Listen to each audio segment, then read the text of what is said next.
behavioral expectations that we have in this school are respect the materials, which includes the environment. Don't hurt your body, which means respect your body, be safe.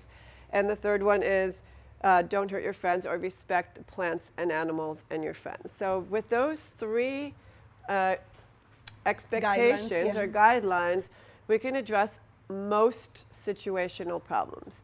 When there are other problems, then we will maybe come up and have a meeting about it as a class and say, we've been noticing that children are taking their sticks and hitting the bushes or smashing the bushes, and some friends were wondering if that's okay or complaining about it. And we would talk about it in meetings, say, why is that bad for the bush, or what are the dangers involved with that, and then what are some solutions, because we try to include them in all our in their decision making. If they are part of the conversation, they're going to be owning the decision a little bit more. It's not going to be a top-down decision. It's going to be, we agree as a group that we're not going to do this anymore. And they will become your biggest advocates. If they're part of the rulemaking, they will become the police of the garden. like that picture that I show you guys of the two girls cutting the bushes.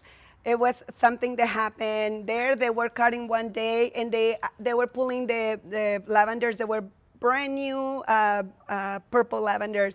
And I had to sit down with them. I'm like, oh, no, we're not going to see that flower. We need to only cut the brown ones, because the brown ones are the ones that are going to help the new ones come up. So we had that conversation. Those two girls knew about it. It's like, okay, I want to help the plant. We're going to cut the brown ones.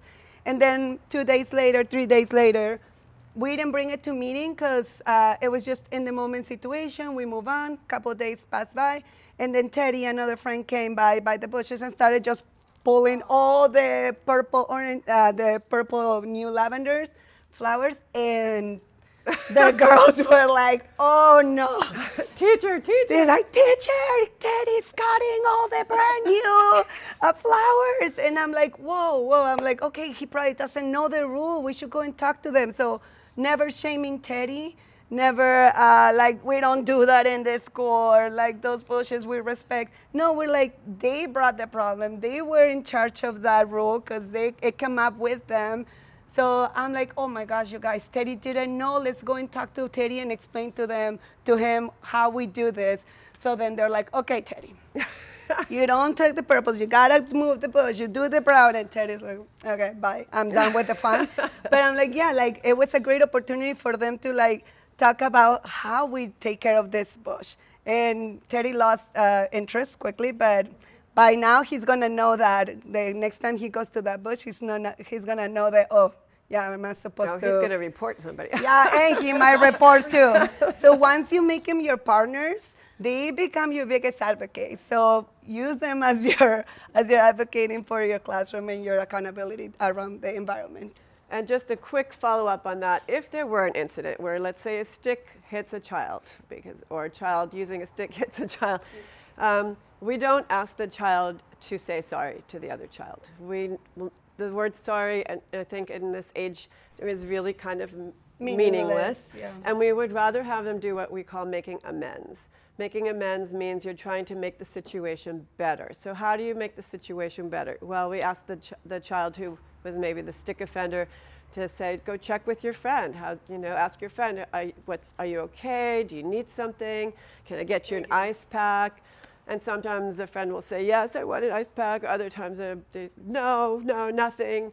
And then we'll say, well, thank you for checking. I'm going to take your stick. You can try again another time. And that way, that child also who hit the other child with the stick feels like they somehow have made it a little bit better. They can now go on and feel, okay, they made this mistake. Maybe it was on purpose. Maybe it was not. But now you know what happens. You know what happens. And you're not shamed for the rest of the day, where usually if you feel bad, maybe now you're going to do another bad thing because you're already, now you've had this problem. Now you're going to just keep going. What's the risk of that?